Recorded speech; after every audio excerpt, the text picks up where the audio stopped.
তাহলে আজকে আমরা পড়বো হচ্ছে লাইটিক সাইকেল নিয়ে। এটা হচ্ছে লাইফ সাইকেল অফ ব্যাকটেরিওফাজ, যেটা ডেফিনেশন হচ্ছে ফাজ replicative cycle that results in the death of the host cell. এর মানে হচ্ছে যে ব্যাকটেরিওফাজটা আমরা এখানে দেখব, সেটা তোমার একটা ব্যাকটেরিয়াল সেলের মধ্যে এন্টার করে সেটা তোমার রেপ্লিকেট করছে, ম্যাচুরেশন করছে, তারপরে কি হচ্ছে সেটা ব্রেকআউট করে বেরিয়ে যাচ্ছে। লাইটিক সাইকেলটা মেইনলি আমাদের বোঝাচ্ছে হচ্ছে লাইসিসটাকে, মানে ব্যাকটেরিয়া সেলটা রেপ্লিকেশন করে তোমার লাইসিস হয়ে বেরিয়ে যাচ্ছে, আর তারপরে অ্যাট লাস্ট তোমার ব্যাকটেরিয়াল সেলটা মারা যাচ্ছে। এবারে আসছি আমরা সাইকেলটাতে। ফার্স্ট স্টেপ হচ্ছে অ্যাটাচমেন্ট স্টেজ। এখানে একটা এই যে ফাজ ব্যাকটেরিয়ামটা তোমার এই ব্যাকটেরিয়াল সেল সারফেসে যে প্রোটিনস গুলো আছে সেই টেল ফাইবারটা থাকছে তোমার ব্যাকটেরিওফাজে, সেটাকে সেন্স করে নিচ্ছে। তারপরে কি হচ্ছে, তোমার এই ফাজ ব্যাকটেরিয়ামটা তোমার ব্যাকটেরিয়াল সেল সারফেসে তোমার অ্যাটাচ হয়ে যাচ্ছে প্রোটিনস গুলোকে সেন্স করে, তাই জন্য এই স্টেজটাকে বলা হচ্ছে অ্যাটাচমেন্ট স্টেজ। নেক্সট স্টেপ হচ্ছে এন্ট্রি অর পেনিট্রেশন স্টেজ। এই স্টেজে কি হচ্ছে, এই স্টেজে তোমার যে ফাজে যেই টেলে প্রোটিনটা প্রেজেন্ট থাকছে সেটা ব্যাকটেরিয়াল সেল ওয়ালটাকে তোমার ব্রেক করে ভেতরে এন্ট্রি নিচ্ছে।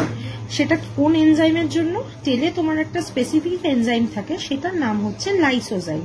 সেই লাইসোজাইম এনজাইমের সাহায্যে তোমার ফাজ ব্যাকটেরিয়ামটা পেনিট্রেশন মানে ব্রেকআউট করে ব্যাকটেরিয়াল সেলে এন্ট্রি নিচ্ছে। এই জন্য এই স্টেজটাকে বলা হচ্ছে penetration stage, where the faz bacterium penetrates through the surface of the cell membrane or cell wall of bacterial cell. Next stage হচ্ছে আমাদের ট্রান্সক্রিপশন স্টেজ।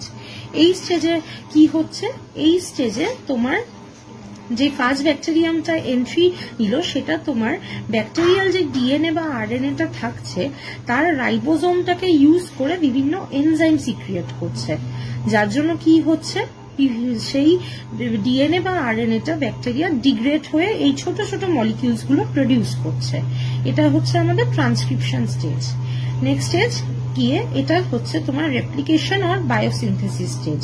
এখানে কি হচ্ছে, যে ডিএনএ ম্যাটেরিয়াল বা আরএনএ ম্যাটেরিয়ালটা আমাদের ব্রেকডাউন হলো সেটা তোমার বিভিন্নভাবে বায়োসিনথেসিস মানে বায়োলজিক্যাল ভাবে এটা সিনথেসিস হচ্ছে, মানে অনেকগুলো ম্যাটেরিয়ালস একসাথে এইভাবে প্রডিউস করছে, কিন্তু স্ক্যাটার্ড ফরম্যাটে, মানে কোনো স্পেসিফিক ফরম্যাট এখানে থাকছে না। সেটা হচ্ছে একমাত্র ওই এনজাইমটার জন্য, যেটা ব্যাকটেরিয়াল আরএনএ বা ডিএনএ কে ডিগ্রেড করে যে ছোট মলিকিউলস গুলোকে প্রডিউস করছে। আর নেক্সট স্টেজে হচ্ছে আমাদের ম্যাচুরেশন স্টেজ। এখানে কি হচ্ছে, বায়োসিনথেসিস স্টেজে যে স্ক্যাটার্ড মলিকিউলস গুলো আমরা দেখলাম সেগুলো একসাথে এসে তোমার ফাজের একটা হেড ফর্ম নিচ্ছে আর একটা টেল ফর্ম নিচ্ছে, আর ফাজ ব্যাকটেরিয়াম ফর্ম নিচ্ছে, মানে ম্যাচিওর ফরম্যাটে আমরা ফাজটাকে পাচ্ছি ব্যাকটেরিয়াল সেলের মধ্যে। তাই জন্য এই স্টেজটাকে বলা হচ্ছে ম্যাচুরেশন স্টেজ। আর এট লাস্ট আমাদের হচ্ছে লাইসিস স্টেজ। যে ফাজ ব্যাকটেরিয়াম গুলো ম্যাচিওর ফরম্যাটে আমাদের প্রডিউস হলো সেগুলো তোমার ব্যাকটেরিয়াল সেলের কাছে গিয়ে ওইখানে কিছু এনজাইম সিক্রিয়েট করছে, যার জন্য ব্যাকটেরিয়াল সেলটা তোমার ডিগ্রেড হয়ে যাচ্ছে আর লাস্টে ওটা মারা যাচ্ছে। আর তারপরে কি হচ্ছে, এই ফাজ ম্যাটেরিয়ালটা ব্যাকটেরিয়াল সেলটা লিভ করে যাচ্ছে। তো এটা হচ্ছে আমাদের main lytic cycle, which is the main life cycle of a bacteriophage. Thank you.